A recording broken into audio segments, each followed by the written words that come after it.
Alors bonjour, on va faire donc cette vidéo aujourd'hui pour essayer d'expliquer comment faire un CV et une lettre de motivation. Alors c'est pas très difficile, en fait ça commence toujours avec une offre d'emploi. Cette offre d'emploi, ensuite on va la traduire dans les deux types de documents qu'on retrouve dans les candidatures. Alors que ce soit en mobilité externe, à ce moment-là c'est un CV et une lettre de motivation comme je disais, ou alors que ce soit en mobilité interne, auquel cas le CV reste un document pertinent, et puis on ajoute à ça une fiche de vœux dans laquelle on va ni plus ni moins que récapituler les motivations, et donc finalement on va pouvoir coller le contenu de la lettre de motivation dans la deuxième page de cette fiche de vœux. Alors, pour réaliser ce travail sur les documents, la première chose qu'on va faire, donc comme on le disait, c'est qu'on va travailler sur le CV. Donc je vais dessiner ici les deux documents pour expliquer un peu leur contenu. Donc il y a le CV d'une part, et puis d'autre part, je disais la lettre de motivation. Donc c'est cette lettre de motivation qu'on va quasiment pouvoir coller à l'identique dans la fiche de vœux en cas de mobilité interne. En ce qui concerne le CV, le premier élément, c'est un titre. Alors ce titre, évidemment, il est cohérent avec le titre de l'offre d'emploi qui a été identifié, ou à défaut, il est cohérent avec le poste qu'on vise, si jamais c'est aussi l'autre cas de figure, c'est une candidature spontanée.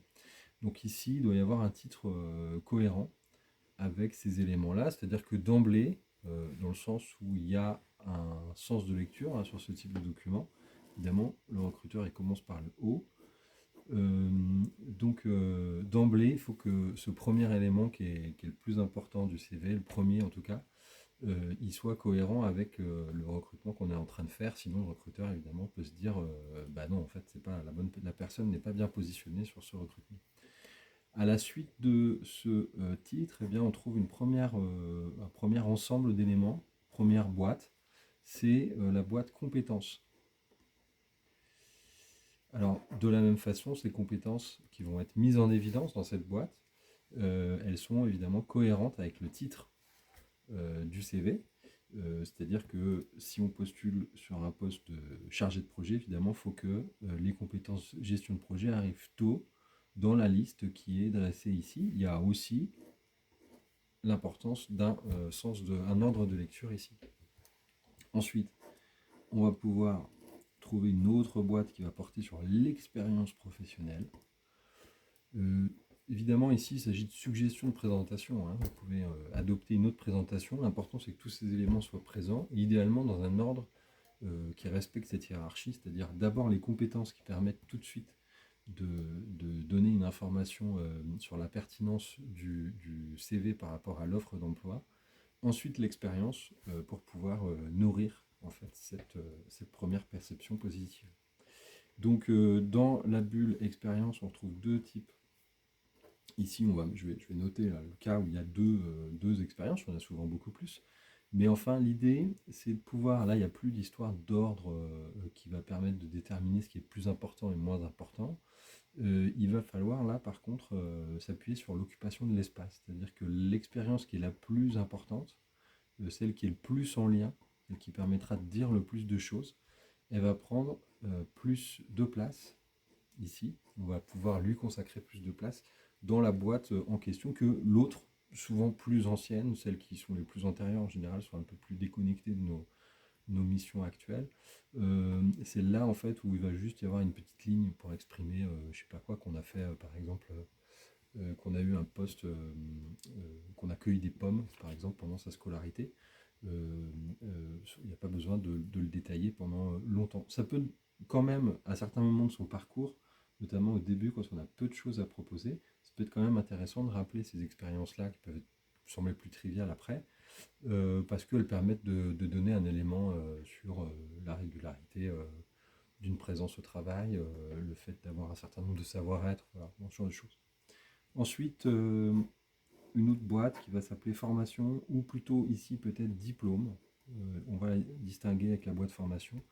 Diplôme, donc c'est le niveau de qualification qui reste une donnée importante en France. Donc, alors, il peut y en avoir plusieurs des diplômes. Inutile de remonter jusqu'à la maternelle, quoi. C'est pas la peine. Disons que le premier diplôme qui va être pertinent de noter, c'est un diplôme professionnel. Donc, par exemple, un diplôme un CAP par exemple, ce genre de choses a tout à fait sa place. Et puis ensuite, évidemment, le dernier niveau de diplôme, donc il peut être par exemple un bac pro, ou bien pour nos cadres, ça peut être une licence par exemple. Voilà. Donc ici, on va noter les diplômes. Même chose en fonction de du rapport qu'ils entretiennent, comme les expériences tout à l'heure, le rapport qu'ils entretiennent avec le titre du CV va déterminer la place qu'on va pouvoir leur accorder en termes de détails. En l'occurrence, plus c'est important, plus on va pouvoir leur donner de place dans le CV et détailler un peu plus le contenu. Ce sera, disons, plus pertinent de le faire. Une boîte ici qui peut être reliée à la partie associative, ou bien les engagements, par exemple, et qui va récapituler au-delà de simplement des loisirs, peut-être aussi des responsabilités exercées hors de l'activité professionnelle, mais qui sont quand même pertinentes. C'est une boîte qui peut être plus ou moins nourrie, évidemment, en fonction des profils, mais aussi en fonction des postes, puisque ces engagements associatifs ou politiques peuvent être plus ou moins importants à mettre en avant selon le type de poste que vous poursuivez. Et puis ici, j'ai laissé un peu de place sur le côté pour des bandeaux dans lesquels on peut retrouver des informations, mais qui sont plus techniques. D'une part, ça peut être là, ici, les formations. Alors, je dis ça parce que dans le cadre de mobilité interne, par exemple, c'est intéressant de savoir que les agents ont pu suivre un certain nombre de formations sur des logiciels qu'on va retrouver un peu sur tous les postes ici. Je pense à CIFAC, par exemple, mais d'autres. Et donc, on peut lister ici ces formations. Et puis, de la même façon, on peut ici retrouver une boîte qui va être plus technique, plus sur les logiciels, par exemple, ou aussi la maîtrise des langues dans certains postes qui peuvent être pertinents de mettre en avant. Alors l'idée c'est d'avoir voilà, des endroits un peu pour mettre en évidence un certain nombre de compétences clés, toujours en réfléchissant avec la cohérence avec ici le titre du CV. Voilà, donc ça c'est pour le CV. Ensuite ici, on établit donc une forme de cohérence, c'est très important, il me semble, de réfléchir les choses comme ça. Une cohérence, et donc les éléments qui vont venir nourrir la lettre de motivation, évidemment, sont déjà en germe dans le CV.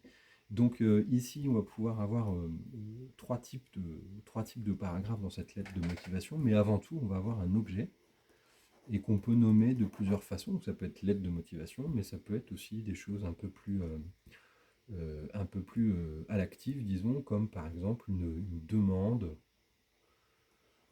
de rendez-vous, ou bien une candidature au poste de, etc. Voilà, on peut aussi varier un petit peu ces objets. Après, ici, on va retrouver donc trois paragraphes, je disais.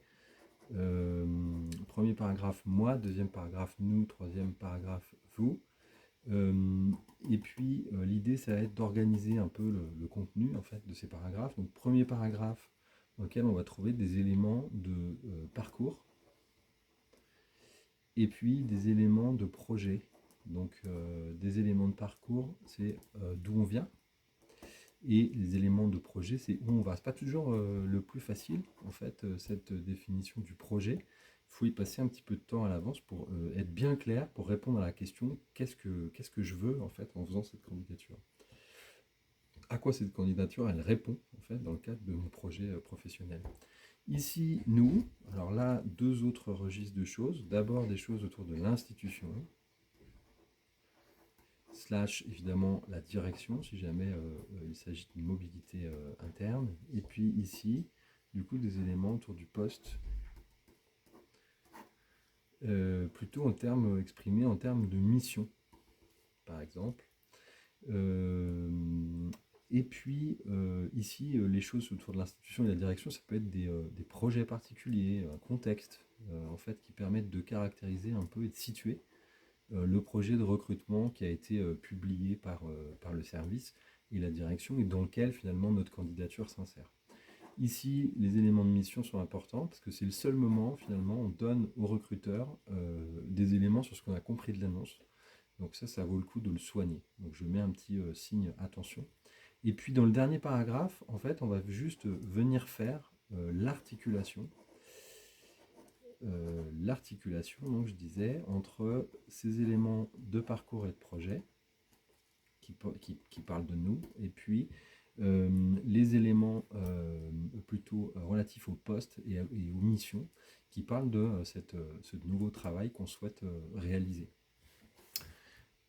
C'est un mouvement argumentatif. Dans le fond, si jamais on a bien préparé le terrain dans le moi et qu'on a bien analysé l'offre d'emploi dans le nous, l'articulation se fait de manière assez facile, c'est-à-dire qu'on n'a pas de mal à positionner en face d'éléments de compétences qu'on a pu identifier ici, des éléments relatifs à nos propres acquis.